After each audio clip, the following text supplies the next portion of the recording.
discovery. We embrace the unwavering belief that with passion, determination, and a spirit of resilience, nothing is truly out of reach. The theme of this event is limitless. And the question I have for you today might seem preposterous, but here it is.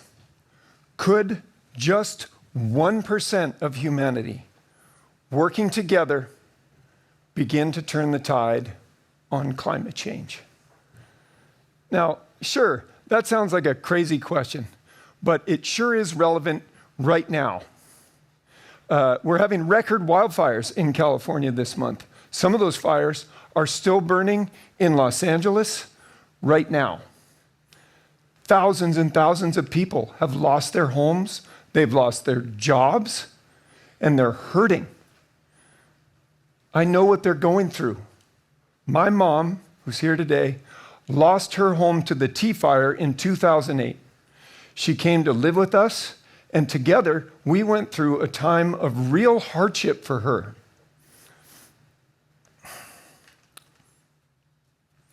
The same challenges that led to my mom's fire are leading to the fires in Los Angeles. I'm talking about record-breaking droughts, winter heat waves, and crazy winds. And those things add up to a really big problem.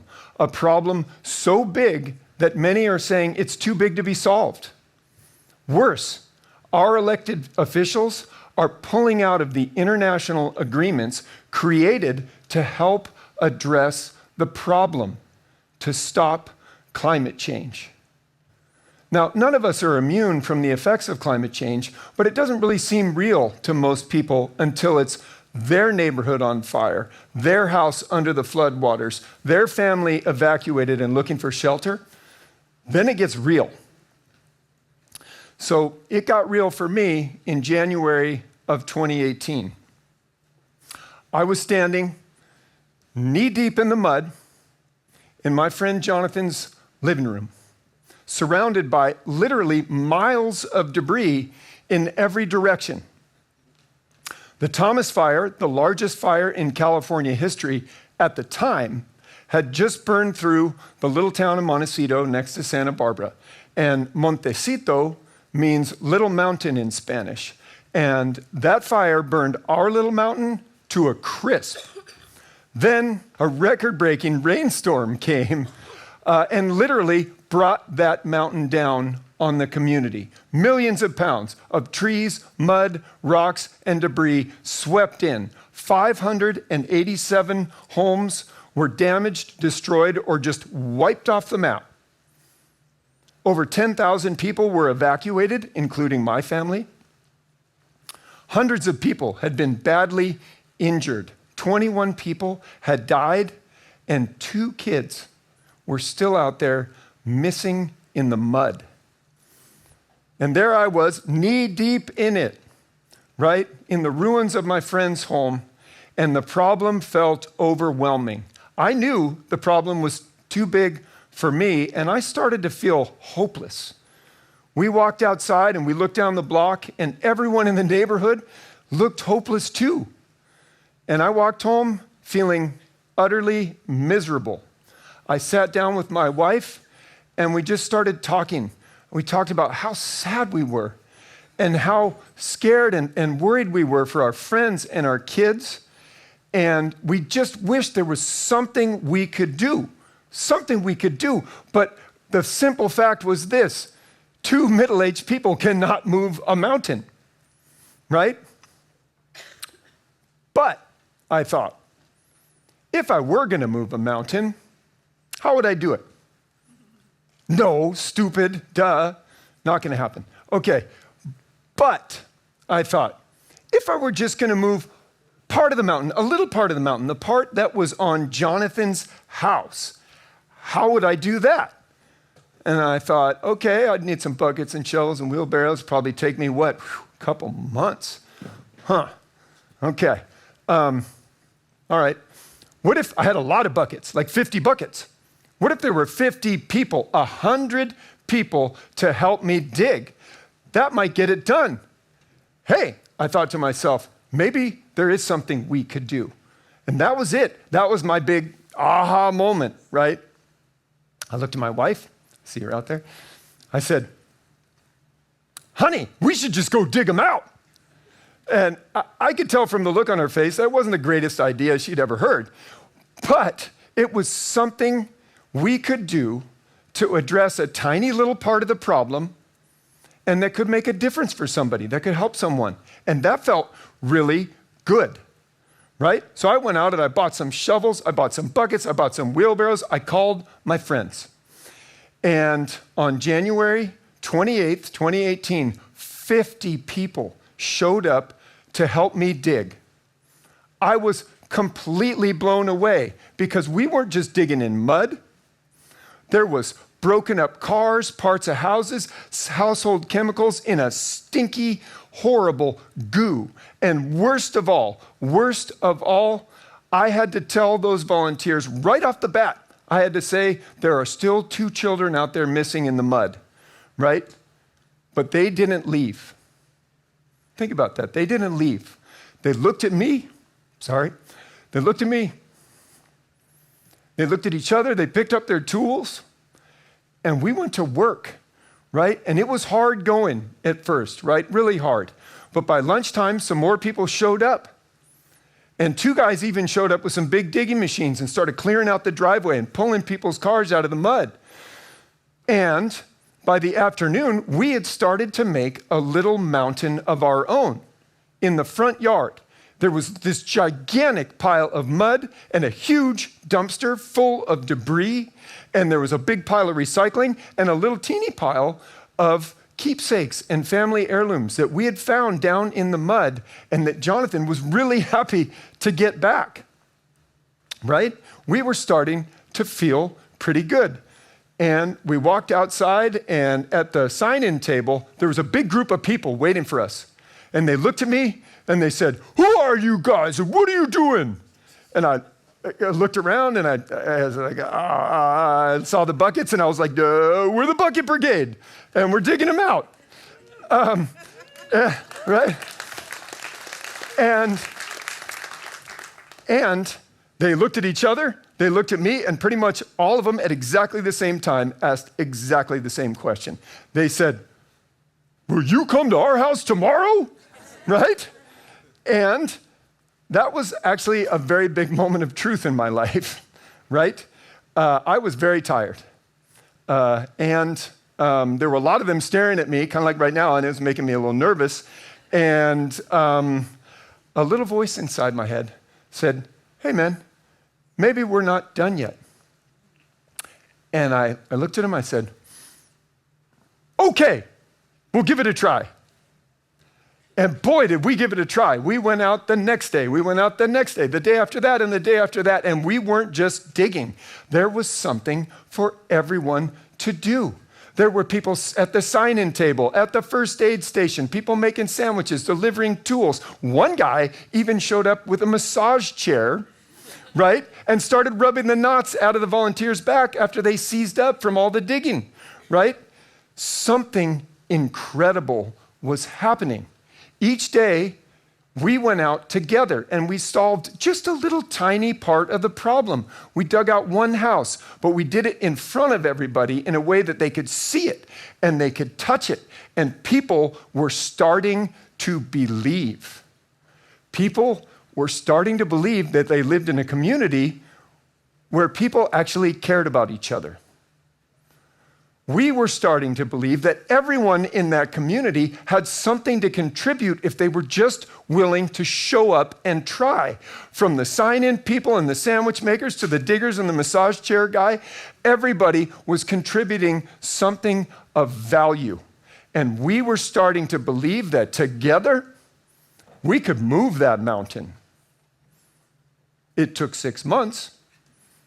Every Saturday and Sunday, we went out. Weekends were for the Bucket Brigade, right? By July, we had answered all of the calls for help. So we stopped and we took stock. And we ran the numbers. And we dug out 100 homes, a church, a community center, 66 acres of local woodland, and 5 miles of trail.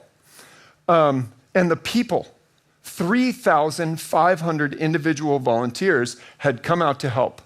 1,000 people had donated the money and the tools that we needed to get it done. And that added up to 4,500 human beings that made it all happen. And that's an important number. It's an important number because there are 450,000 people in Santa Barbara County. And that means, wait for it, just 1% of this community had turned the tide on the biggest natural disaster in Santa Barbara County's recorded history. We were proud. We were proud to be part of this community. We went from feeling as scared and sad as we had ever been to as hopeful and connected as we had ever been. It was incredible.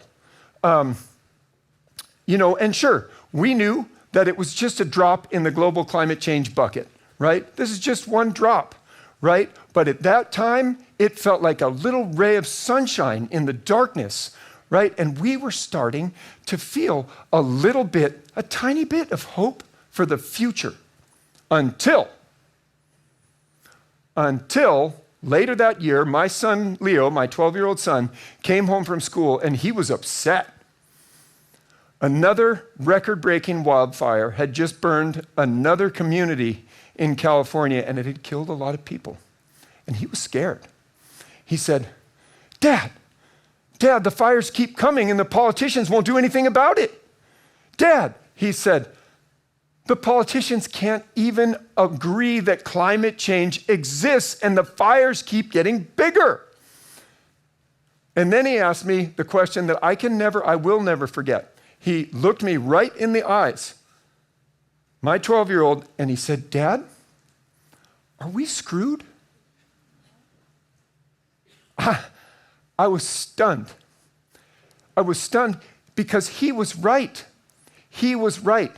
The truth about our generation is that the boomers and Gen X have failed to solve the problem. We failed our kids.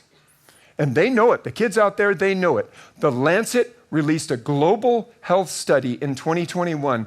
And you know what they found? You know what they found?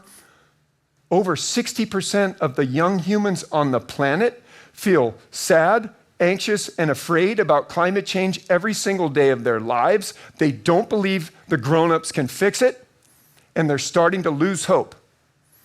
And there I was, starting to feel so hopeful, right? And the most important people in my life, the most important people, my children, were losing hope right in front of me. That's a big problem.